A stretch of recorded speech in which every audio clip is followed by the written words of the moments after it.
Hi guys, welcome back to my channel. In today's tutorial, I'm going to show you step by step how to add multiple customers in QuickBooks Online at once. So it's going to be very easy and simple step.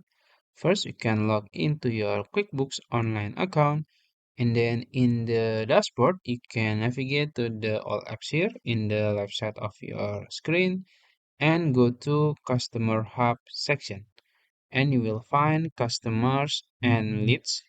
Click on it, and then you will be in this page. As you can see, these are all of your customers.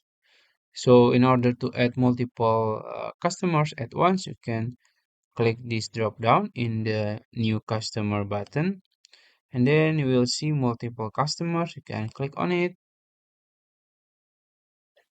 and then you will see like spreadsheet like this.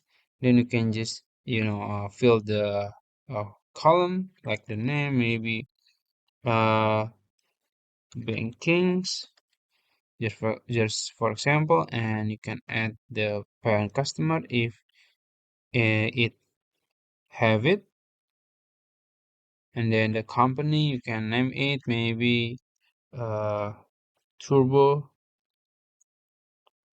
bank, just for example, and you can add the email, phone, mobile, fax, website, street, city, the address, and then the opening balance. Maybe you want to edit like this. Once, oops, I don't know, like this. It's up to you. And then you can just repeat the process until it's all of the customers edit to this spreadsheet. After that, you can just click save, and it's done. As you can see, it's saved successful. So I think that's it. If you found this video helpful, please like this video and subscribe to my channel. Thank you.